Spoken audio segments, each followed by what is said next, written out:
Hey everybody, and welcome into Clearing the Benches. Seeing as yesterday was Thanksgiving, I just want to say I hope that everybody who celebrates Thanksgiving had an awesome day, didn't eat too much. And if you don't celebrate Thanksgiving, I hope you had a day off. You got to spend it with some friends, family, you got to watch a little football. Maybe you went to someone's house, you got something good to eat. So, speaking of the holidays, sometimes you got some downtime, maybe work's closed for a couple of days and you got some extra free time on your hands. I love to read. So today I'm going to tell you about 5 awesome hockey books that I think you should read. So we're going to start off with the very first one, and it is something everybody's going to love because it's about slapshot. And if you love hockey, who doesn't love slapshot? This was written by Dave Hanson. Now, slapshot has so much history to it that people don't realize. First of all, people don't realize the movie was written by a woman, Nancy Dowd. Now, the team that they're basing it on was the Johnstown Jets. It was the 1975-76 version. And Bruce Boudreau, longtime NHL coach, was on the Johnstown Jets. And he's got a cameo in Slapshot. He's on the Hyannisport Presidents, and he does a little wraparound in front of the net. He's wearing number 7 in a green uniform. So what happened was there's a guy in this, Ned Dowd, who played on the Johnstown Jets. And Ned Dowd in the movie plays Ogie Oglethorpe. Now, what happened was Ned Dowd had a sister, Nancy. Nancy worked in the Hollywood studios. I think she was a writer for some of the sitcoms.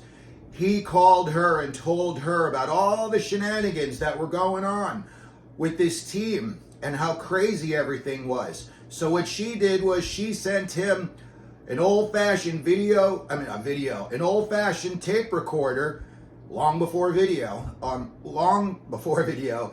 an old-fashioned tape recorder and a bunch of blank tapes. And she said, take this thing everywhere you go, no matter where you go, tape everything that's going on in the locker room. You know, when you guys are eating, on the bus, afterward, when you guys are playing cards, everything that there is. And then send me the tapes and I'll see if I can do something with it.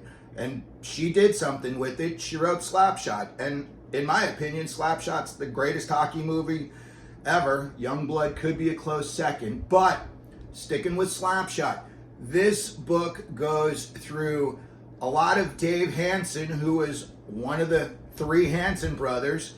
And they all 3 played on this team, the Johnstown Jets. So this goes into his personal life, and it really gives a bird's eye view of everything that was going on the Johnstown Jets, leading up to Slapshot. And then also, a funny thing about Bruce Boudreau and Slapshot, they were looking for the dirtiest, nastiest apartment they could find in Johnstown so they could film it and have it as one of the players' apartments. And it turns out that Bruce Boudreau had the dirtiest, nastiest apartment in all of Johnstown. So they used his actual apartment in the movie Slapshot. So if you love to read, if you love Slapshot, if you really know who owned a chief, you should take a good look at this book. Pick one up. I'm sure they've got it on Amazon. It is a great read. Now, the second book that I'm going to get onto, about Bob Probert. Tough guy. Okay? Now, this is basically his autobiography. This is in his own words. And unfortunately, he passed, I believe it was about 6 months before they released this book. And it had already been written, and I think that they were just getting some people to do the forward part of it. But all of Bob Probert's thoughts and words are in this book. And, unfortunately, July 5th, 2010, he passed away. He had heart complications. He was out boating with his family, unfortunate incident, and he passed away. This book is awesome. If you like rough stuff, if you like, rock'em sock'em hockey, this is for you. This book tells all the guys Probert liked and Probert didn't like. He told it how it was. He said, this guy wants to fight me? All right, I'm going to fight this guy. And there's a lot of personal life stuff in this, He deals with addiction, and it talks about how he deals with it in this book. So this is another great read. If you like, that 80s, 90s style of hockey, this is a great read. Tough Guy. It's the Bob Probert story.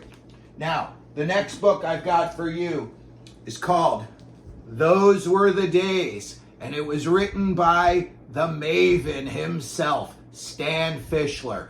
Stan Fischler, in case you don't know who he is, to me, the #1 hockey historian ever. This gentleman knows his stuff. He has written several books. He is a leading authority in NHL history stuff. If people want to know stuff and they want to double check their facts, Stan Fischler's phone is going to get a call. They're going to be double checking with him. He is amazing. He's, I think, about 90 years old, 91 years old. He's still alive. And again, if you want to know like the early days of the NHL, this book talks about guys like Cyclone Taylor, Newsy Lalonde, Cooper Sorensen, Frank Frederickson, Bobby Hewitson, Frank Boucher, Joe Princess, Eddie Garbalathru, Miles Lane, Jerry Colby, Babe Pratt, Bill Chadwick, Bill Durman, and Maurice the Rocket Richard.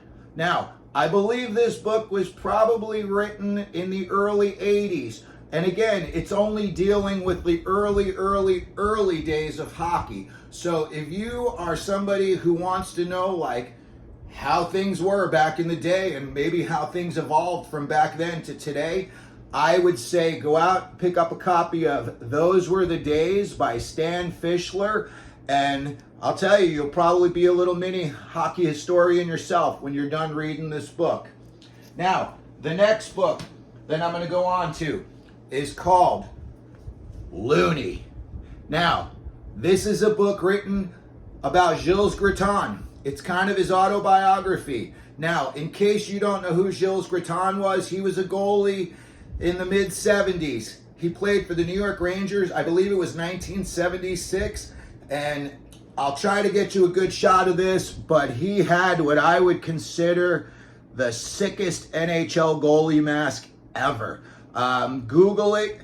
His name is Gilles Gratton, and I don't want to call this guy a hockey hippie, but it's in the 70s. Things were different then than they are now, and people didn't live the same lifestyles, and some people just like to beat to their own drum, regardless of what the rules were. Sometimes they would find ways to circumvent the rules. Sometimes they would just outright break them.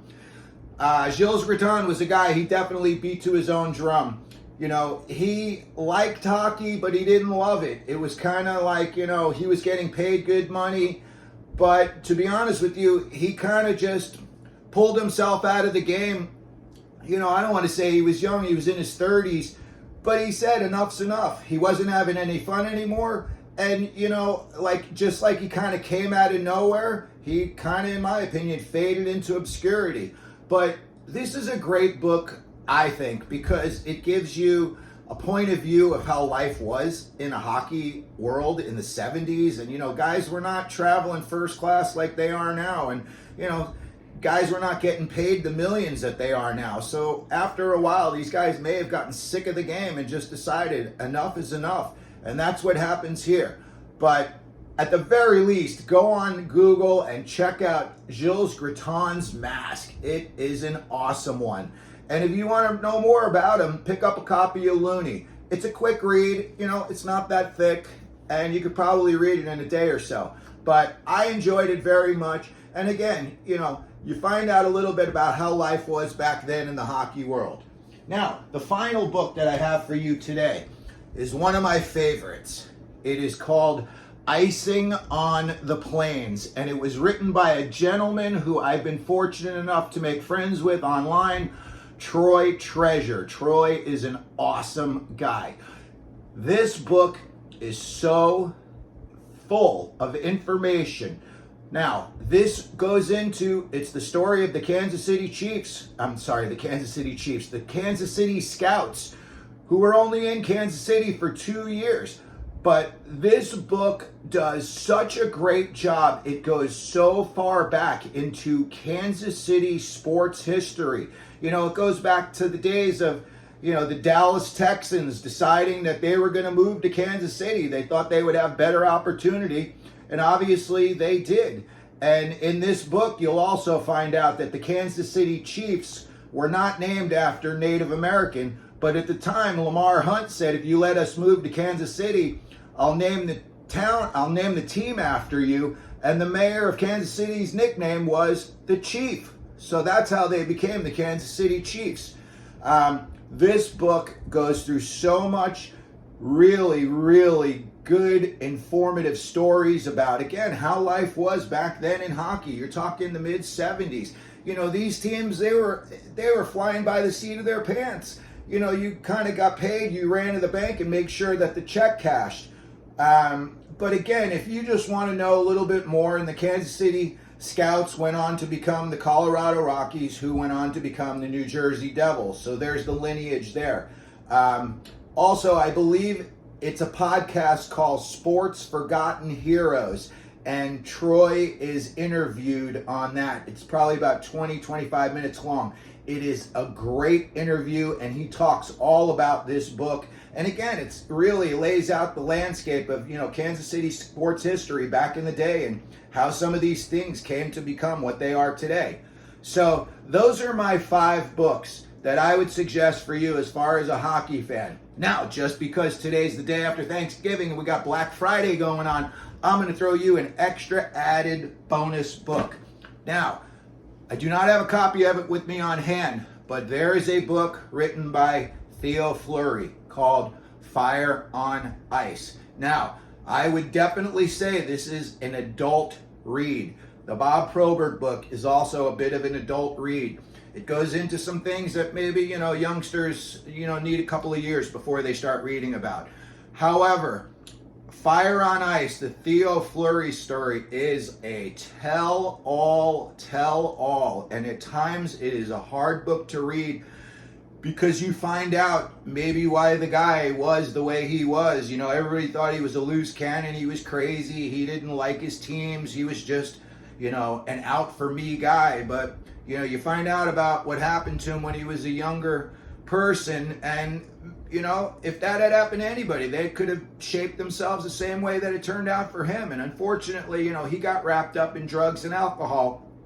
But later on in life, you know, again, he found the fortitude to straighten himself out. And, you know, now I believe he's even able to talk about it a little bit, you know, open in public. So if you've got some extra time and you love to read as much as I do, there are 6 great hockey books that I think you should go out and definitely read. I think you will enjoy them. They definitely give you so much information that even as a guy who watches hockey 24/7, you're gonna find out more. I found out more. There's people in here I'd never heard of, and I think I know everything about hockey. So if you want to learn more about hockey, those are 6 great books that you should go out and read. Now, if you like the content that we put out here today, please like, subscribe, leave the comments down in the comment section if you enjoyed any of these books, if you've read any of them yourselves. And as always, let them know you're out there.